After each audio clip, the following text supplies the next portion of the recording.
honestly, wherewindsmeet is basically a AAA game, and it's shocking that it's this good, especially for a free game. I doubt you're going to see anyone who's going to say that wherewindsmeet is a bad game. This game released on the 14th of November 2025 to great reviews, and if you think that all of those reviews are like paid for or bought or anything like that, then you can just look at the Steam numbers. The game just recently got to a maximum peak of 250,000 players at the same time, only on Steam. This doesn't include players on console, people who are playing with the game's personalized launcher, or playing through any other means. But that's not the only thing I want to talk about in this video, so welcome to the second channel for the Mordant brand. This channel mainly focuses on news in a more rapid fire style, so make sure to subscribe to the channel to keep up with interesting stuff that happens in the gacha world. But with that being said, let's get into the video.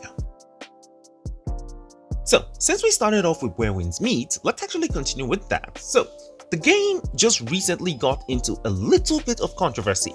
Crazy, I know, because this game is barely 2 weeks old and there's already controversy around it. But it's actually pretty much for a good reason. So, some of the players of the game just recently discovered that there's a skin in the game that can set you back about $40,000 to $50,000 in order to be able to get in the game.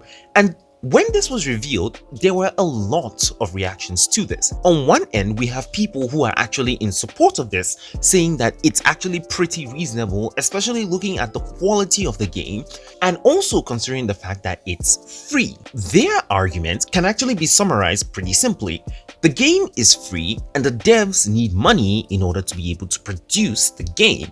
So in order to do that, they need to put in stuff that can actually allow them to earn money. So in that case, this is technically not bad. And also, keep in mind, this skin is optional. It doesn't affect your gameplay in any way. You're not forced to actually purchase this. So because of that, some of these people don't mind the skin actually being in the game. And on the other side, there are people who are absolutely just against it. It makes no sense. It looks greedy. Yes, the devs need to make money, but they don't need to make money by pricing a skin this expensively. It doesn't make any sense. Now, where do I personally stand? I have to be very honest. I think that the devs should consider bringing down the price. There are a lot of people already playing the game as is. For example, we just recently hit 250,000 concurrent players on Steam, which is also the peak amount of players that the game has had. And if you know anything about the compounding effect, you would know that if a larger amount of people are paying a little amount of money, it's still going to add up to make a larger amount of money. Think about gacha games, for example, let's say Genshin Impact or Wuthering Waves. There are a lot of people who spend about $1,000, $2,000 every patch in order to get a character and their skin. And all of these little amounts of money that these people are paying into the game always adds up to some of these crazy numbers that we see on the gacha revenue charts. So I don't think it's reasonable to price the skin all the way up to 40 grand just for one skin for both your character and a ship. It literally makes no sense. Now, thankfully, the devs of wherewindsmeet have actually addressed this and have promised to actually work on this. So fingers crossed that they actually bring the price down to something that is a lot more reasonable and a lot more affordable for more people to get. Moving away from wherewindsmeet, let's talk about mihoyo for a little bit. Now, mihoyo is most popular for their three most popular games, Genshin Impact, Star Rail, and Zenless Zone Zero. But recently, hoyoverse, which I like to call mihoyo, revealed one of their latest projects that they are working on, Varsapura. Now, I don't know if that's the correct pronunciation. If it's not the correct pronunciation, please let me know down in the comments. But this game is absolutely very stunning. I find it very hard to believe that this is most probably going to be a gacha game. Now, I do want to be clear, it hasn't been confirmed if the game is going to be a gacha game or if it's not going to be a gacha game. But seeing as it's coming from mihoyo, it's most likely going to be a gacha game. But look at the quality of this game. Look at the UI. Look at everything. It's absolutely beautiful. Now, I do have a video that will be coming up on the main channel discussing this game, but I did want to just highlight some of the reactions that people have had to this game.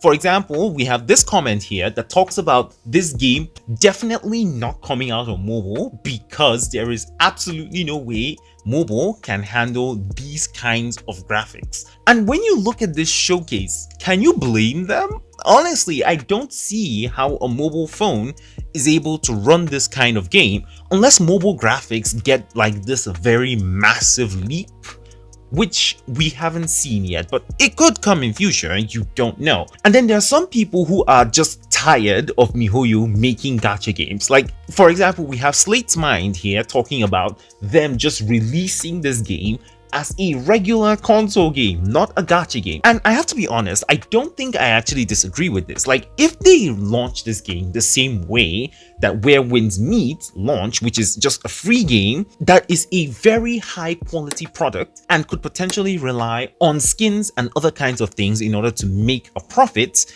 I think it would be awesome and it would pull a lot of people into this space, and a lot more people will be willing to try out the game. It's the exact same thing I said for DNA on the main channel. This is really not anything different to me. But let me know all of your thoughts about Varsapura down in the comments. Also, make sure to subscribe to the main channel so you don't miss my video talking about Varsapura when it comes out. I still don't know where I'm going to actually cover the game. I plan on covering Arknightsendfield on this channel, the second channel, so I might also cover Varsapura on this channel as well, but we'll cross that bridge when we get there. Now, there's one more thing I want to talk about. It's not really as important because we haven't actually gotten any information about that, but Arknightsendfield just recently started pre-registration for their open beta. Now, this, honestly, on its own was not a big deal to me until I saw this tweet from Zach that mentioned that most of the time, anytime a game launches